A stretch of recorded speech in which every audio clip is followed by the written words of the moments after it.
Good morning student, स्वागत है आपका आपके अपने चैनल मैथ के तुक्के जमशेद अकेडमी में। आज मैं आपको यहाँ समझाने वाला हूँ कि किस तरीके से क्वेश्चनों को आसानी से किया जाए। अब किस चीज़ के बारे में समझाने वाला हूँ? Chapter number 2 8th class exercise 2.4 जो लास्ट के क्वेश्चन बचे हैं, शेष क्वेश्चन 2.4 के, वो पांचों के पांचों क्वेश्चन के बारे में। इसने जो पहला क्वेश्चन बोला है माहौली गांव के बारे में बताया है, और मैं पहले आपको क्वेश्चन पढ़ के समझा देता हूँ, फिर सामने बोर्ड पे हाथों हाथ आपको करवा दूंगा। जैसे कि there is a narrow rectangular plot reversed from school in Mahuli village. The length and breadth of the plot are in ratio 11:4 at the rate 100 रुपये per meter. It will cost the village panchayat रुपये 75,000 to fence the plot. तो इसमें word कुछ बोले हैं वो मैं आपको यहाँ अभी सामने बताता हूँ कौन कौन से और किस तरीके से बोले हैं, वो मैं आपको यहाँ अभी सामने बताता हूँ कौन कौन से और किस तरीके से उनको यूज किया जाएगा। What are the time? माहौली गांव में एक तंग आयताकार भूखंड विद्यालय बनाने के लिए सुरक्षित है। इस भूखंड की लंबाई और चौड़ाई 11:4 का अनुपात है और गांव पंचायत को इस भूखंड की बाढ़ कराने में 100 रुपये प्रति मीटर की दर से 75,000 रुपये व्यय करने होंगे। तो देखो यहाँ पे मैं दोनों चीजों को देख लेता हूं किस तरीके से। देखो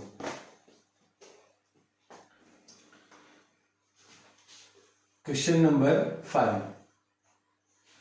क्वेश्चन नंबर 5 में क्या कहा कि एक आयताकार भूखंड है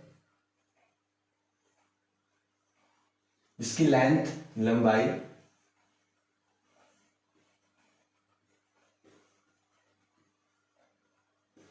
ब्रेथ चौड़ाई फिर कितनी 11:4 बताइए, कितनी 11:4। तो इसको हम मानेंगे 11x, इसको मानेंगे 4x। लेट माना लंबाई बराबर 11x और चौड़ाई मतलब ब्रेथ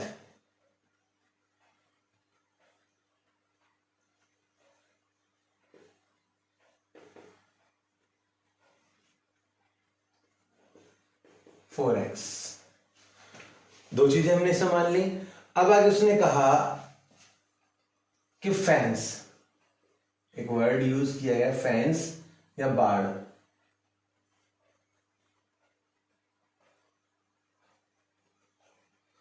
बाड़ लगाने का जो खर्च है, फेंस या बाड़ का मतलब हुआ करता है कि जो एक खेत है इसके चारों ओर इधर भी इधर भी इधर भी और इधर भी तार को लगाना। आपने देखा होगा चारों ओर बाउंड्री कर दी जाती है और ये जो चारों ओर बाउंड्री के तार लगाए जाते हैं, तो ये फेंस कहलाता है, बाड़ कहलाता है। तो जब भी फेंस या बाड़ लगाने की बात आती है तो आप हमेशा याद रखें कि आपको परिमाप लगाना होगा, पेरीमीटर लगाना होगा, फॉर्मूला जो लगाना होगा इसमें कि बाड़ या फेंस कैसे निकालें। तो उसने कहा फेंस या बाड़ लगाने का जो कोस्ट है, तो कोस्ट पहले बाद में देखेंगे, पहले बाड़ का देखते हैं। तो बाड़ फेंस कितनी होगी? देखो ये 11x तो ये भी 11x, तो फॉर्मूला होता है 2 लंबाई जमा चौड़ाई टू लेंथ इन प्लस में ब्रेथ, क्योंकि दो एक लंबाई है, एक लंबाई है, एक चौड़ाई है, एक चौड़ाई है, इसलिए 2 लिखेंगे। लंबाई कितनी है 11x, चौड़ाई कितनी है 4x, तो 11 और 4 15x इंटू में 2 है तो कितना 30x मीटर या सेंटीमीटर जो भी रहेगा, क्योंकि सेंटीमीटर में तो कोई बाड़ मापी नहीं जाती है, तो मीटर में ही इसको मेजर किया जाएगा। अब उसने कहा 1 मीटर बाड़ लगाने के कोस्ट व्यय कितने रुपए लेता है? वो 100 रुपए। क्वेश्चन में मैंने आपको पढ़ के बताया तभी हिंदी में और इंग्लिश में, दोनों में क्या कि इसने कहा यहाँ पे कि 100 रुपये प्रति metre it will be cost जो है, और टोटल 75,000 रुपीज उसके खर्च हुए, एक्सपेंड हुए उस पर। तो देखो 1 मीटर के 100 रुपए, तो हमारे पास कितने मीटर है, 30x मीटर। 30 की मल्टीप्लाई इधर करेंगे, 30x से कम 30x मीटर, और 30x की मल्टीप्लाई इधर करेंगे, 30x इंटू में 100 रुपये। तो 2 जीरो और एक 3 जीरो, 3000x रुपये। मतलब हमारे जो बाढ़ के रुपए आए और टोटल कितना है 3000x रुपये, लेकिन जो पंचायत ने अकॉर्डिंग टू क्वेश्चन जो पंचायत ने दिए वो कितने दिए, 75,000 रुपीज खर्च किए, और हमारे हिसाब से कितने आए 3000x रुपये। तो देखो x को यहीं रखेंगे, 75,000 को यहीं रखेंगे, अपॉन में 3000। ठीक है, अब यहां देखते हैं, जो 3000 है 75,000 है, वापस यहां लिख लेता हूं इसे, अपॉन 3000 इक्वल टू x। ये मैं हटा देता हूं से। ठीक है, अभी देखो कितने जीरो है, 3 जीरो से 3 जीरो खत्म, 3 2 जा 6, 3 5 जा 15, x equal to 25, x equal to 25। तो हमसे कहा गया कि डायमेंशन ज्ञात कीजिए, इसकी विमाएं क्या होंगी, जो लेंथ या ब्रेथ है, ये लंबाई चौड़ाई हो ज्ञात कीजिए। तो लंबाई देखो कितनी होगी, लंबाई कितनी बताई थी, 11x, मतलब 11 के साथ x की वैल्यू कितनी है 25, 25 से मल्टीप्लाई करेंगे तो 275, क्योंकि देखो पहले ही मैं गुणा करना सिखा चुका हूं आपको, वही तरीका आपको यहां अपनाना है। कैसे, देखो 25 को अलग अलग लिखा, 5 और 2 7, क्योंकि 11 से गुणा कर रहे हैं। और अगर आपने वीडियोस नहीं देखी तो प्लीज वीडियोस जरूर देखें इसके लिए। चौड़ाई, ब्रेथ, लंबाई, लेंथ। तो ब्रेथ कितनी है 4x, 4x मतलब 4 इंटू में 25, 25 चौके 100। तो लंबाई 275 मीटर होगी और चौड़ाई 100 मीटर होगी। उम्मीद करता हूं आपको ये क्वेश्चन समझ में आया होगा। जो भी दिक्कत है इस क्वेश्चन में, अगर आपको ऐसा लगता है कि मुझे इसमें परेशानी है, तो आप प्लीज कमेंट करके जरूर बताएं। इस क्वेश्चन को दोबारा या अलग तरीके से और या और कोई तरीका होगा इजी, तो उसको अपनाया जाएगा। Question number 7, Hassan buy 2 kinds of clothes material for school uniform shirt that cost Rs 50 per meter and trouser that cost Rs 90 rupee per meter. For every 3 meters of the shirt material, he buy 2 meters of the trouser materials. He sells the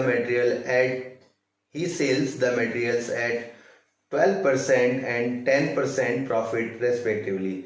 His total sale is 36,600. How much trousers material did he buy? अब बताए थे आपके इसमें हिंदी में, Hasan school वर्दी बनाने के लिए 2 प्रकार का कपड़ा खरीदता है। इसमें कमीज के कपड़े का भाव 50 रुपए प्रति मीटर और पतलून के कपड़े का भाव 90 रुपए प्रति मीटर है। ये कमीज के 3 मीटर कपड़े खरीदने के लिए पतलून का 2 मीटर कपड़ा खरीदता है और इस कपड़े को 12% और 10% पर बेचकर 36,600 रुपए कमाता है। उसने पतलून के लिए कितना कपड़ा खरीदा बताइए। तो देखो यहाँ पे आपके दोनों चीजों के लिए किस तरीके से यूज किया जाना है वो मैं आपको बताता हूं। हसन, यहां पे मैं एक टेबल बनाता हूं आपको तो थोड़ा आसान हो जाएगा। हसन है वर्दी वाला, क्वेश्चन नंबर 7।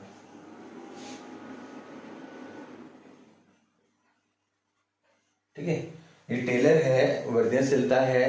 तो इसने क्या करा कि कमीज और पतलून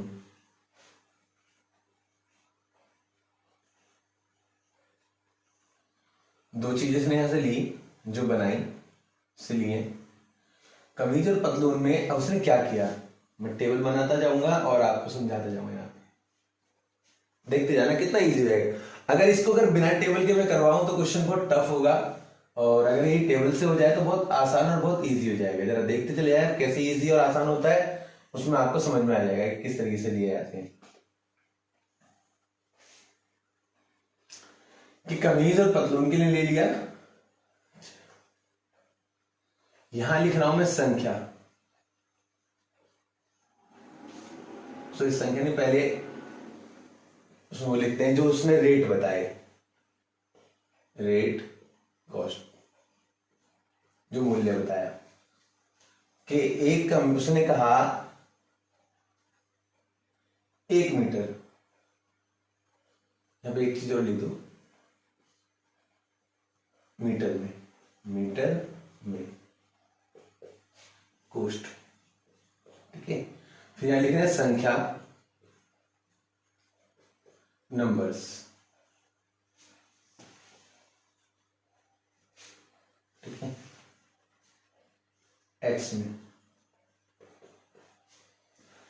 अब दोनों बातों पे चलते हैं कैसे क्वेश्चन में, जैसे जैसे बोलते जाए वैसे वैसे लिखेंगे जगह पे। उसने कहा कि कमीज के लिए 50 रुपए मीटर, शर्ट मटेरियल्स कॉस्ट 50 रुपए पर मीटर। कमीज मतलब शर्ट, इसका ट्राउजर, TROUSER, 50 रुपए और 90 रुपए। मतलब इसका 1 मीटर कपड़ा 50 रुपए का है और इसका 1 मीटर कपड़ा 90 रुपए का है। बात समझ लें आप। क्या कहा कि जो कमीज है वो 50 रुपए पर मीटर की दर से कोस्ट रुपए में कपड़ा मिल रहा है, कि 1 मीटर कपड़ा जो होगा उसकी वैल्यू है 50 रुपए, और ट्राउजर का जो 1 मीटर कपड़ा होगा वो 90 रुपए होगा। अच्छा, जो कितनी ट्राउजर है कितनी कमीज लेने वो अभी देखते हैं। पहले उसने कहा कि एक कमीज के लिए कितने मीटर है, 3 मीटर कपड़ा है। एक कमीज के लिए 3 मीटर कपड़ा है,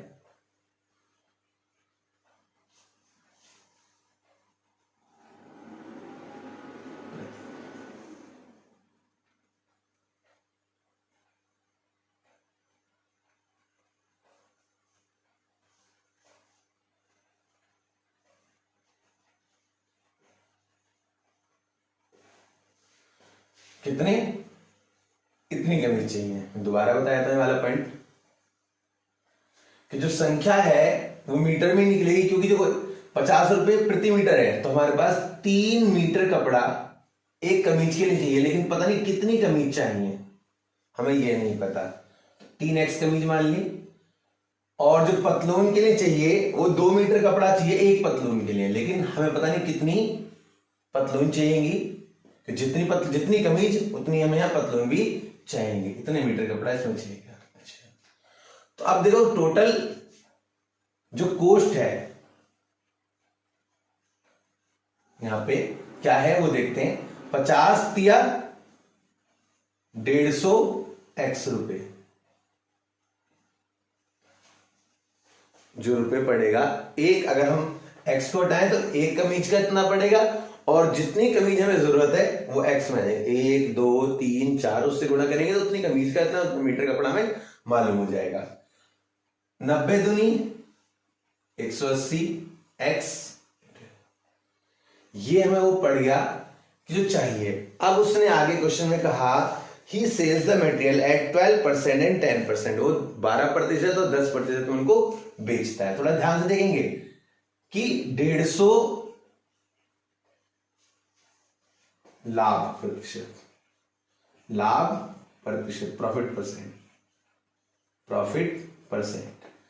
तो लाभ प्रतिशत वो कितना है, वो कहता है कि मैं इस पे जो शर्ट है कमीज है उस पे 12% लेने वाला हूं। कितना परसेंट, 12% लाभ कमाऊंगा, और इस पे 10% लाभ कमाऊंगा। तो देखो 150x का 12% कैसे वो यहां निकालना बताता हूं मैं आपको। 150 एक्स प्लस 150 एक्स। तो इतना लंबा ना करके मैं आपको सीधा प्रॉफिट बताता हूं कि प्रॉफिट हमें पूरा निकालना है। तो तरीका ये रहेगा 150 एक्स इंटू में कितना है 12% है, तो 112 बट्टे में 100, 112 बट्टे में 100, 0 से 0 खत्म, कितने जीरो है एक, पहले गुणा कर लेते हैं, 15 दूनी 30 का 0 हासिल 3, 15 दूनी 30 का 0 हासिल 3, 15 एकम 15 और 3 18 का 8 हासिल 1, 15 एकम 15 और 1 16। तो नीचे कितना है एक जीरो है, 0 से 0 खत्म, मतलब 168 रुपए। कितने रुपए हो गया 168 रुपए। या तो इस तरीके से निकालें या दूसरा तरीका बताता हूं, 150 रुपए तो ये हो गए, प्लस में 150 का 12%, कितना परसेंट 12%। तो देखो कैसे निकलेगा, 0 से 0 खत्म, 5 तिया 15, 5 दूनी 10, 2 छिक्के 12, 6 तिया 18, 150 प्लस 18 168 रुपए। आपको चाहे ये तरीका पसंद है या वो आप देख ले, मैंने दोनों तरीके से बताया। तो मतलब अब कितने में हो जाएगी 12% के हिसाब से 168 एक्स रुपए में।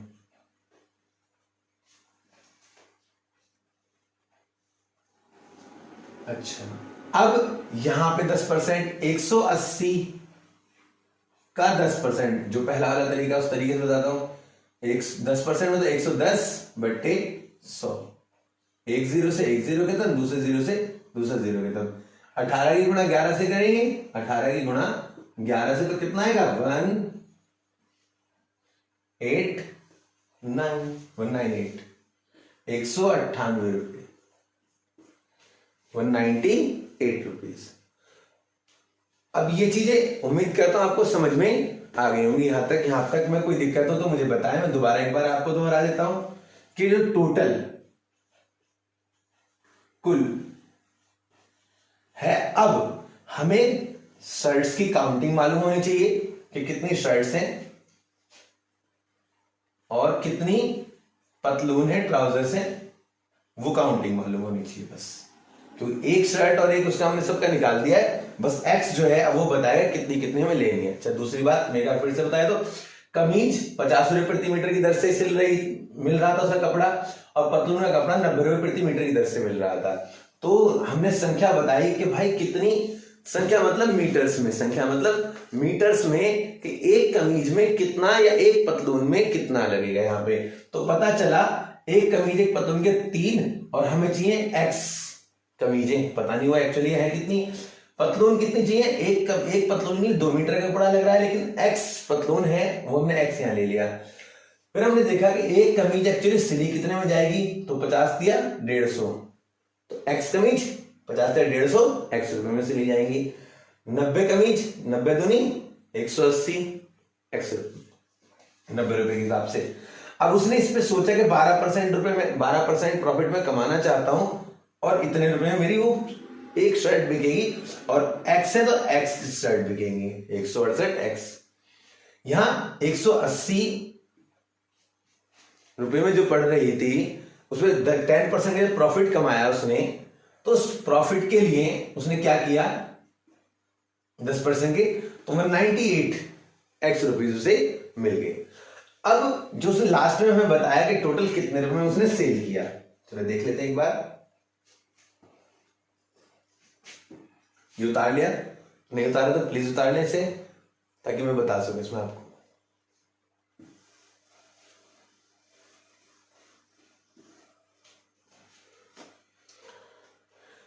$198 और ये टोटल कितना हो जाएगा जरा देख लेते हैं, 168,198, 8 और 8 16 का 6 हासिल 1, 10 6 16 का 6 हासिल 1, 366 एक्स। तो देखो अकॉर्डिंग टू क्वेश्चन 36,600 रुपए 36,600 रुपीज उसने स्पेंड किए इसके ऊपर। अब स्पेंड करने के साथ साथ हमारे कितने स्पेंड हुए, 366 एक्स रुपए। देखो टोटल कितने, ये रुपए प्लस ये रुपए, टोटल मिला के 366 रुपए। ये तो रुपए हमारे एक्स रुपए, 366 एक्स रुपए। ये रुपए तो हमारे स्पेंड हुए, तो अब एक्स को यहीं रखेंगे और 36600 बट्टे में 366, तो कितना हो गया 100। एक्स बराबर 100। तो अब देखो क्या पूछा था सर, ट्राउजर्स पतलून, पतलूनों की संख्या,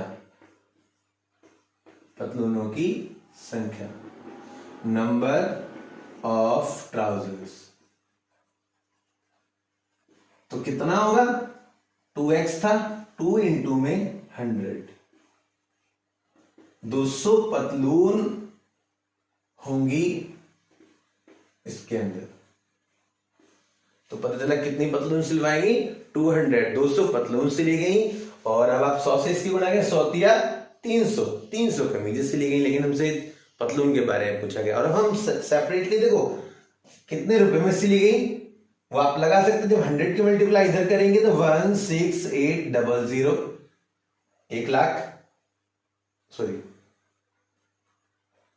16,800 में कमीजें सिली गई और 19,800 में पतलून सिली गई। तो आप देखो सब चीजें निकालते, एक एक्स की वैल्यू फाइंड आउट होते ही, मिलते ही हम सब चीजों की कीमत भी निकाल ली हमने। हर चीज 10% से पहले की भी निकाल सकते हैं, 10% से बाद की भी निकाल सकते हैं। दोनों चीजें हम फाइंड आउट कर सकते हैं, पता कर सकते हैं कि कितना पहले था और कितना अब है। अब चलते question number 8। Half of a herd of deer are grazing in a field and 3/4 of the remaining are playing nearby. The rest 9 are drinking water from the pond. Find the number of deer in herd. Hindi में क्या कहा question के अंदर, हिरणों के एक झुंड का आधा भाग मैदान में चल रहा है और शेष का 3/4 पड़ोस में ही खेल कूद रहा है। शेष बचे 9 हिरण एक तालाब में पानी पी रहे हैं और झुंड में हिरणों की संख्या ज्ञात कीजिए। देखो क्वेश्चन में बोला उसने कि जो टोटल है उसका हाफ तो मैदान में चल रहा है, ग्राजिंग हो रही है, ग्रास कर रहा है। दूसरा फिर उसने बोला कि जो अब जो इसके बाद आधा बचा है हाफ, उसका 3/4 पार्ट, 3/4 पार्ट जो है वो खेल कूद रहा है और जो 9 हिरण है वो कहां पर है, पानी पी रहे हैं। तो टोटल बताइए कितने हिरण हैं। तो सबसे पहले मैं आपको यहाँ पे एक छोटा सा क्लू देता हूं जो बहुत जरूरी होगा और आपको क्वेश्चन को सोल्व करने में ज्यादा हेल्पफुल रहेगा और काफी अच्छा आपको समझ में आएगा। जरा देखिए कैसे। इसके लिए मैं एक टेबल तैयार कर रहा हूं यहाँ पे।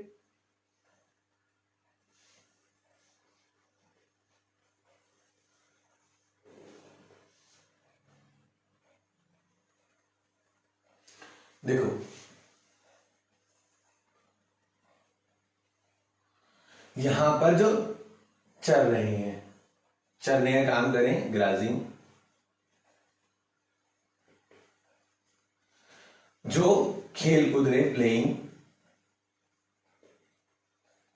क्वेश्चन नंबर 8, खेल कूद, खेलना, पानी पी रहे हैं, ड्रिंकिंग वाटर,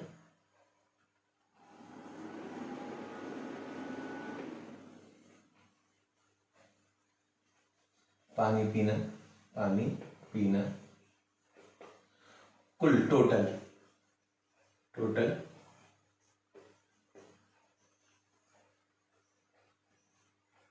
हिरण।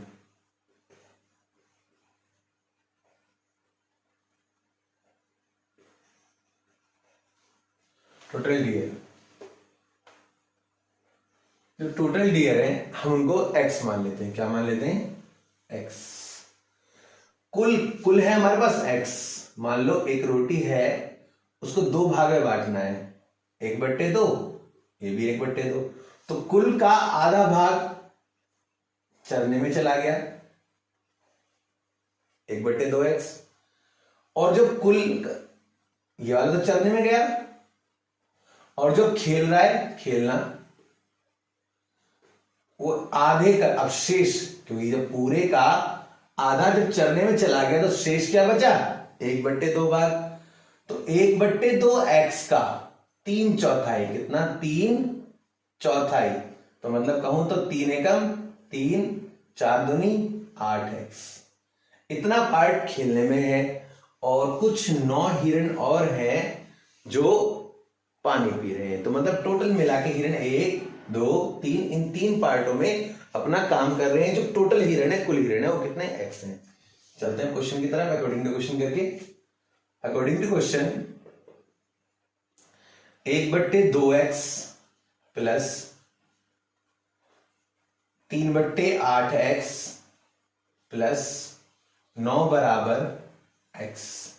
आप देख सकते हैं, क्योंकि देखो ये प्लस ये तीनों मिला के किसके बराबर होंगे, टोटल हिरण के बराबर, कुल हिरण के बराबर। अब कुल हिरण इतने हैं तो सबसे पहले 3/8 सॉरी, तो सबसे पहले देखो यहां पे 8 है तो पहले इसके नीचे भी 8 ले आओ। 8 कैसे लगाएंगे, अब आप सोच रहे हो सर ऐसे कैसे लगा दे, तो बता दूं मैं आपको। देखो कोई भी संख्या जो इससे नीचे भाग करोगे उसी से ऊपर गुणा करोगे। 8 से 8 के दो तो भी 1 बचेगा। अच्छा यहां पे 8 लाने के लिए 4 से गुणा करेंगे, 4 दूनी 8, 4 दूनी 8, तो 4 से गुणा इससे भी करेंगे, 4 एकम 4। देखो यहां भी 8 हो गया, यहां भी 8 हो गया, यहां भी 8 हो गया। अब जरा देखते कैसे, एक बार 8 को यहां लिख लेते हैं। अब 4 एकम 4x, 3x, 9 72, 72 बराबर x। 8 की मल्टीप्लाई x से करेंगे, 8x, 4 और 3 7x प्लस 72।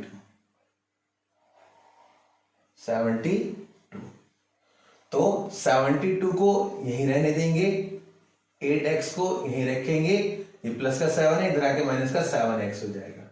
तो आप देखेंगे x बराबर 72। मतलब टोटल जो है कुल हिरण जो है, कुल हिरण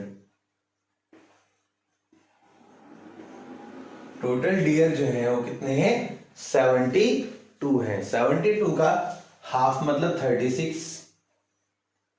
अब जो 36 है उसका 3/4, 4 दिन 36, 9 के 27, 27 और 9। अब आप देखें 36, 27, 9 जोड़ लीजिए, 9 7 16, 6 22 का 2 हासिल 2, 3 2 5 और 2 7, 72 डियर है टोटल। तो उम्मीद करता हूं ये क्वेश्चन आपको समझ में आया होगा, क्योंकि देखो ये वाला जो क्वेश्चन है 7वां और 8वां, ये 2 क्वेश्चन मैंने अभी भी बताए हैं आपको। ये दोनों ऐसे क्वेश्चन हैं, अगर इनको टेबल ना बनाई जाए तो बच्चों को थोड़ा टफ लगते हैं, मुश्किल लगते हैं, और ये टेबल बना के थोड़ा इजी हो जाते हैं। आप देख सकते हैं कितना इजीली इसमें चरना, खेलना, पीना या हिरण का टोटल निकालना हमने इसमें बताया, और फिर इसके साथ साथ हमने इसको टेबल के बाद इसको सोल्व कर दिया इजीली। बस यही आपको समझना है। नेक्स्ट अगर आपको इसके अलावा कुछ और दिक्कत है, अगर आपको लगता है कि प्रॉब्लम है मुझे इन क्वेश्चनों को समझने में, कोई दिक्कत है, सो प्लीज कमेंट करके जरूर बताएं। आपका जो कमेंट है हमारे लिए बहुत वैल्यूबल है और उस पर जरूर गौर किया जाएगा। अब देखिए क्वेश्चन नंबर अगला देखते हैं, क्वेश्चन नंबर 9। मैं इसे मिटा देता हूं, आप नोट कर लीजिए एक बार।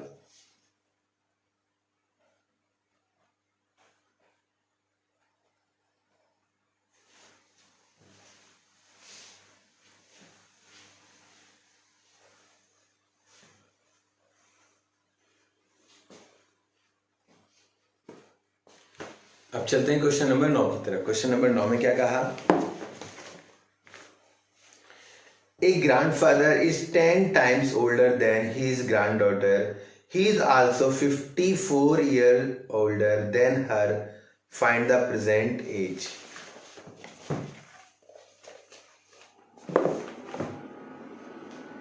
अगर हिंदी में बात करें तो क्या होगा हिंदी में क्वेश्चन, दादाजी की आयु अपनी पोत्री की आयु की 10 गुनी है। यदि उनकी आयु पोत्री की आयु से 54 वर्ष अधिक है तो उन दोनों की आयु ज्ञात कीजिए। देखो दादाजी और पोत्री की तुलना हो रही है, दादाजी और पोत्री की क्या हो रही है, तुलना। माना लेट दादाजी की आयु पोत्री की आयु, दो लोगों के बारे में बताया कि आयु, मैं लिख देता हूं।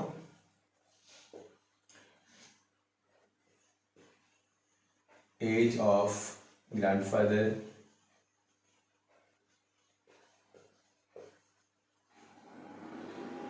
एज ऑफ डॉटर, क्योंकि इसमें यहाँ पे डॉटर वर्ड यूज किया है, देख लेते हैं एक बार और। ग्रैंड डॉटर से, ग्रैंड डॉटर, ग्रैंड डॉटर। अब इनकी कितनी कितनी आयु माननी है और अकॉर्डिंग टू क्वेश्चन क्या करना है, मैं फिर से एक बार आपको बता दूं। उन्होंने कहा क्वेश्चन में क्या कहा है कि grandfather is 10 times older than his grand daughter, मतलब अगर पोत्री x है तो 10x है। और करेंगे पॉइंट पे कि 10 टाइम्स ओल्डर है, अगर पोत्री की आयु x मान ले, x वर्ष,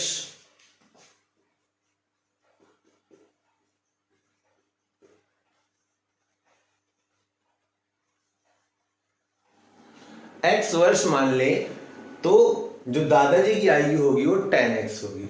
अब इसके बाद उन्होंने क्या कहा कि he is also 54 years older than हर।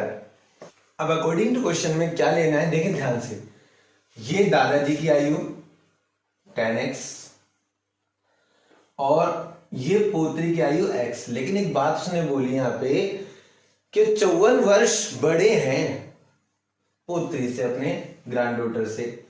तो जब पोत्री की आयु में मैं 54 वर्ष 54 ईयर्स जोड़ दूंगा तभी तो वो बराबर होंगे, कि देखो ये ऑलरेडी बड़े हैं, पुत्री छोटी है, और ये इक्वल टू का साइन कहता है कि दोनों तरफ बराबर होना चाहिए तभी वो बात बनेगी। तो ये तो ऑलरेडी बड़े हैं, तो पुत्री छोटी है, पुत्री में कितने जुड़े, 54 ईयर्स जोड़ूंगा तो इक्वल उनकी एज होगी। अब जरा सोल्व कर लेते हैं इस इक्वेशन को। 10x minus x equal to 54, 10x में से 1x जाएगा, 9x इक्वल टू 54। तो 10 9 से इसे भी डिवाइड कर देगी, 9 से इसे भी, 9 से 9 खत्म, 9 6 जा 54, x इक्वल टू 6, 9 6 54 होते हैं, x बराबर 6 आ गया। तब आप देख सकते हैं 6 से मल्टीप्लाई इधर करेंगे तो जो दादाजी की एज है 60 ईयर्स हो जाएगी और ये पोत्री की आयु 6 ईयर्स हो जाएगी। तो हमने देखा दोनों की आयु हमने इसकी फाइंड आउट कर दी, दोनों की आयु हमने यहां पर निकाल दी। उम्मीद करता हूं आपको ये क्वेश्चन समझ में आया होगा। नेक्स्ट क्वेश्चन की तरफ चलते हैं, क्वेश्चन नंबर 10।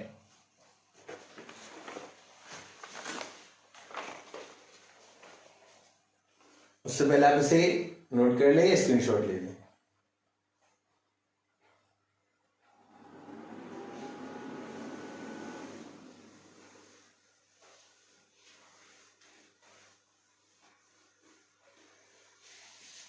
क्वेश्चन नंबर 10 में Aman age is 3 times his son's age, मतलब जो अमन की एज है उसके पुत्र से 3 गुना है। 10 years ago he was 5 times his son age, find their present age। अब जरा हिंदी में देख लेते हैं क्वेश्चन। अमन की आयु उसके पुत्र की आयु की 3 गुनी है। 10 वर्ष पहले उसकी आयु पुत्र की आयु की 5 गुनी थी, दोनों की वर्तमान आयु ज्ञात कीजिए। अब देखो यहाँ पे दोनों क्वेश्चन बता दिए, जरा थोड़ा देख लेते हैं। फ्री टेबल बनानी पड़ेगी हमें। अमन और पुत्र हैं दो, अमन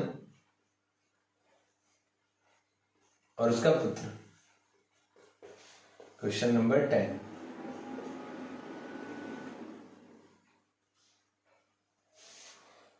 आयु वर्षों में, वर्तमान आयु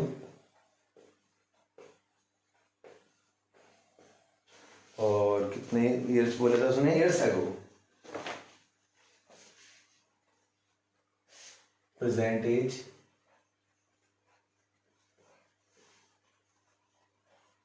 टेन ईयर्स अगो, 10 वर्ष पूर्व। ये 2 बातें थी अमन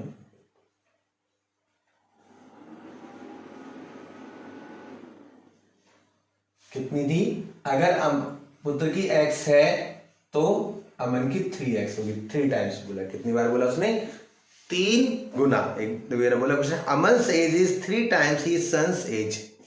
जो अमन की एज है वो 3 गुना है उसके बेटे से।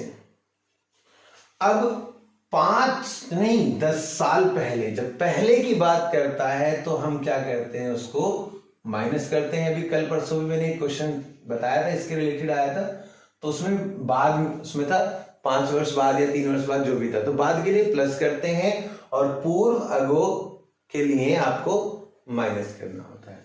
अकॉर्डिंग टू क्वेश्चन में क्या कहा कि तो 10 साल पहले, 10 वर्ष पूर्व, 10 years ago, 10 साल पहले क्या था कि जब अमन था 3x - 10, वो कितना था? अपने बेटे की 5 टाइम्स था, 5 टाइम्स था, 5 गुना था अपने बेटे की एज का। देखो ये भी बेटे की एज और ये अमन की एज, तो इसकी जो अमन की एज है किसके बराबर होगी? तो उसके बेटे में 5 टाइम्स कर देंगे, 5 गुना कर देंगे, तो वो अमन अपने पिता के इक्वल होगा। 5 से मल्टीप्लाई करते हैं, 5x, 5 10 50, 5 दाम 50, 3x को लिखेंगे -10, 5x, x वाली डिजिट उठा के इधर ले आएंगे, 3x -10 डिजिट को उठा के तो ले माइनस का है, इधर आके प्लस का 50 हो जाएगा, 40, 2x, 2 से इसे भी डिवाइड कर देंगे, 2 से इसे भी, ये हो जाएगा 20 और ये हो जाएगा x इक्वल टू 20 ईयर्स।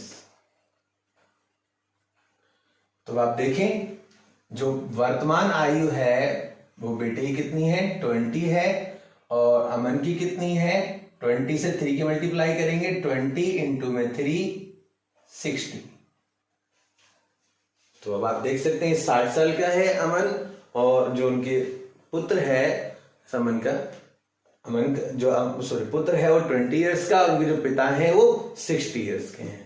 अब क्वेश्चन में जो बोला था हमने उसका आंसर यहाँ दे दिया है। उम्मीद करता हूं आपको क्वेश्चन समझ में आए होंगे, और वीडियो को ज्यादा से ज्यादा शेयर कीजिए, लाइक कीजिए, और जो आपके मन में कोई भी क्वेश्चंस हैं, कोई भी किसी भी प्रकार के मैथमेटिक्स को लेकर या फिर मैथमेटिक्स के रिलेटेड कोई भी क्वेश्चंस आते हैं किसी भी सब्जेक्ट्स में, कोई सी भी क्लास के लिए, तो आप कमेंट करके जरूर बताएं, और चैनल को सब्सक्राइब करना ना भूलें। जो चैनल पे नए हैं, चैनल को सब्सक्राइब करें और बेल आइकन कॉल पर क्लिक करें।